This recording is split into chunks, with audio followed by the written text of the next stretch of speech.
2022 NFL Draft coverage on Keon Sports is brought to you by JBL Roofing and Construction. Sports fans and homeowners alike, let me take this moment to tell you about JBL Roofing and Construction. JBL is a licensed, bonded, and an insured contractor with experience to complete any job needed for your home or property. Let our team of professionals help you with vinyl siding, windows, roofing, and gutters. Get the job done right the first time and stress-free with JBL. Call them today at 330-677-9463. That's 330-677-9463. Or visit them on the web at jblrc.com. Jeffrey Protects Insurance. In today's day and age, insurance from someone you can trust is more important than ever, and you won't make a better choice than Jeffrey Protects Insurance. At JPI, they specialize in Medicare, healthcare services, and life insurance. Visit them at jeffreyprotects.com or call them at 330-304-7267. That's 330-304-7267. Dave's Golden Shear Barbershop, a staple of the community since 1954. Dave's Golden Shear Barbershop has been your trusted barber for nearly a century of great haircuts. With affordable prices and excellent customer service, there is no better place to get your cut. It is located at 26915 Center Ridge Road in Westlake. And TNT Construction, your top choice for residential, commercial remodeling, construction, and building services, not only in Cleveland, but all of Northeast Ohio. Look them up today at tntcleveland.com. The 2022 NFL Draft continues to get closer each and every single day. And today, we're counting down the top prospects at defensive tackle in the 2022 NFL Draft. Taking a look at the defensive tackles, the big guys up front. Again, a lot of versatility here with some of the players in this class. Really excited about the talent, really the top 3, top 4 prospects. But there's good guys all across the board. For the teams that decide to wait in the 3rd, 4th, 5th round, there are still plenty of weapons that they can snag that are going to make an impact on the line. But we're just going over these guys who probably going to find themselves going in the 1st round, if not on day 2. So jumping into this at number 3, DeMarvin Leal of Texas A&M. Leal, he's an athletic defensive lineman, and he's an interesting prospect to take a look at. He has such a powerful first step, he has plenty of explosiveness, but he's long and a leaner style of defensive tackle than most of the other guys in this class. Just predominantly a pass rusher. He can stop the run, but because of that body build, again, that is not his strength. More of a long strider, gets into the backfield, makes an impact with pressuring the quarterback. Texas A&M, I feel, made the mistake of putting him out wide. He played wide a little bit too much, and you'd think that with his body frame, it might make most sense for him to be outside around the edge. But I think the closer he is to the football, the more success he actually seems to have. So if somebody were to put him at a 4-3 defensive end for some reason, or they run a system where he finds himself out up against an offensive tackle regularly, that's where I don't think he excels. He actually excels being more inside, like a 4-3 defensive tackle, an attacking 4-3 defensive tackle where he's maybe lined up against a big physical run stopper. That would be ideal for him if he ends up at a different spot.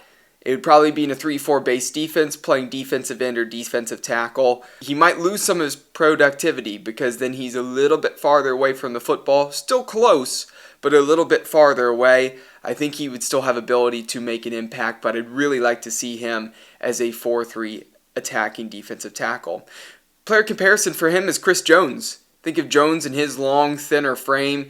He still has defensive tackle weight to him, but Jones is a pass rusher. He gets in the backfield, wreaks some havoc for the Kansas City Chiefs. Leal could be that type of guy if he gets in the right system. Expect him to go late 1st round, maybe early 2nd round. There's not a huge range of picks that I think it will be between that he'll end up going. Again, it's going to be that latter 10 or early 10 in the 2nd round. Probably about a 20 pick window where I expect to see him go. The best fits for him, Minnesota. Minnesota, they need to continue to build onto that defense. I wasn't impressed with the defense last year. I didn't think too highly of it. They still need to add plenty of pieces to that defense. Bringing in a guy like Leo would help. More of a 4-3 base defense there, again, where he can be that attacking defensive tackle that's needed.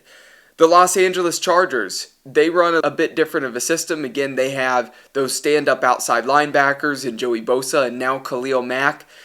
Even though this would be more of a 3-4 setup for Leo, and he would then play inside of those guys at defensive end / D tackle. Again, he's not big enough to be the nose tackle, but still hand in the dirt.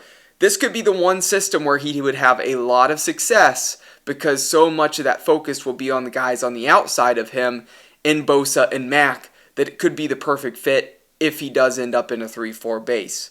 The Baltimore Ravens, again, they have a 3-4 base defense. I don't think he'd be as successful there. Perhaps a spot that he could also have some success. He could learn from a guy like Calais Campbell.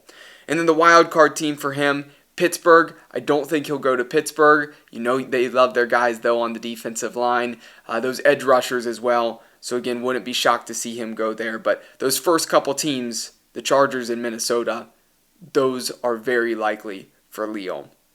At number 2, Jordan Davis of Georgia. What's more to say than an athletic freak and just a monster of a mismatch?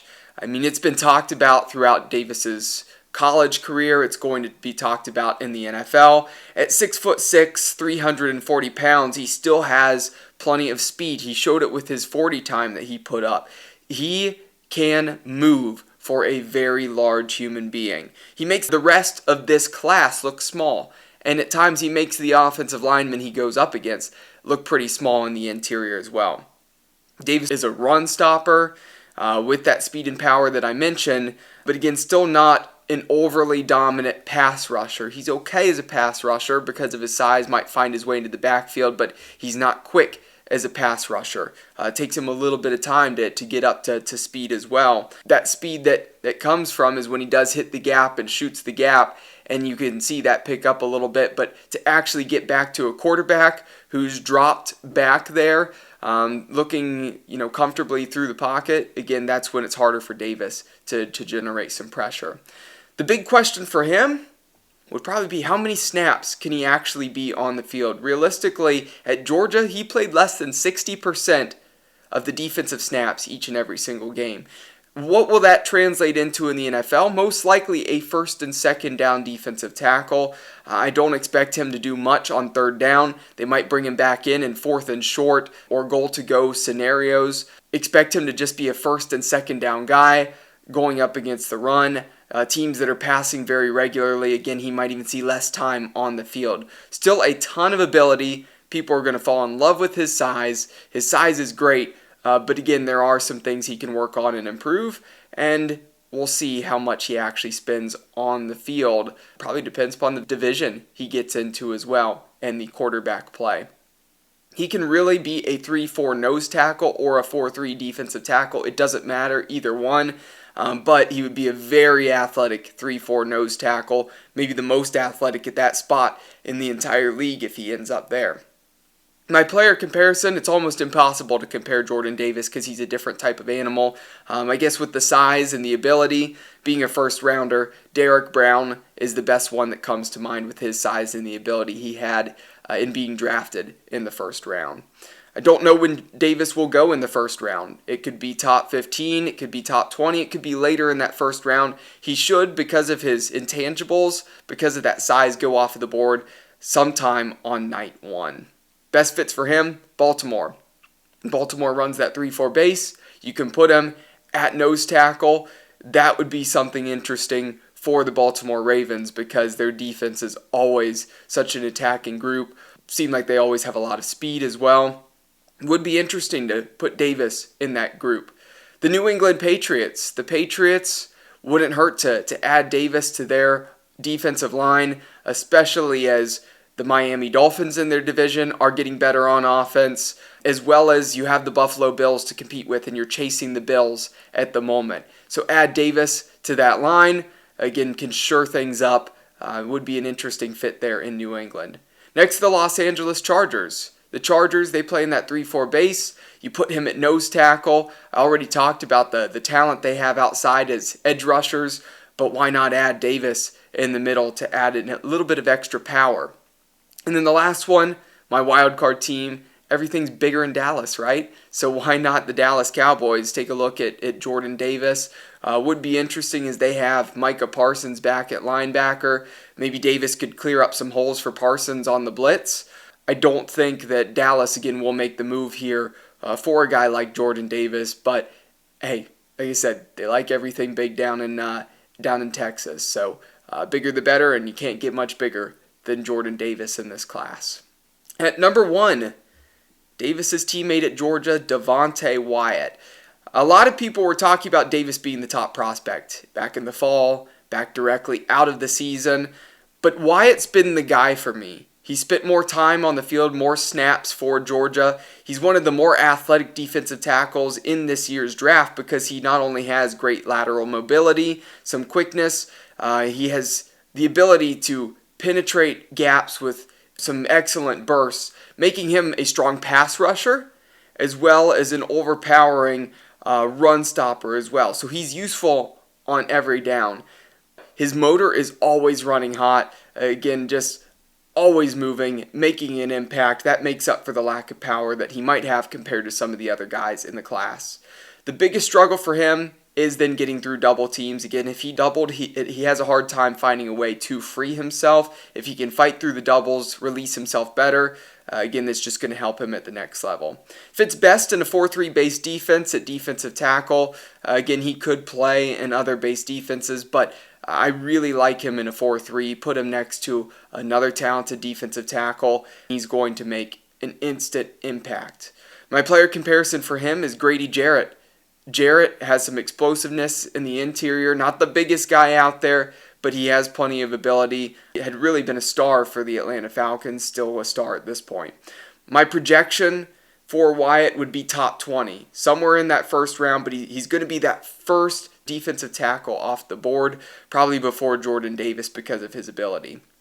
Best fits for Wyatt, the Buffalo Bills, they have Ed Oliver, but would be great to put a guy like Wyatt next to Ed Oliver. Las Vegas, the Raiders, still looking to improve at defensive tackle. They have some decent edge rushers, but needing to improve on the inside. The Kansas City Chiefs, you have Chris Jones.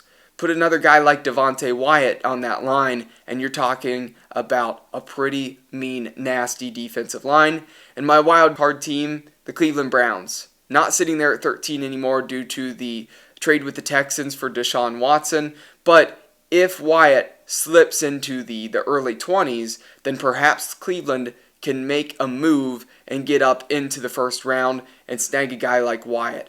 I know that wide receivers, probably the main focus for Cleveland, but defensive tackle is number 2. So an opportunity maybe to come up and get him if Wyatt does make it past 20, but I doubt that he will. That does it for the defensive tackles. Again, been a lot of fun. 3 position groups coming up before we finish up all the prospect rankings and my big board is fully complete, and then mock drafts coming up shortly. So make sure to stay tuned over the course of the next 3 days here on KeonSports.com.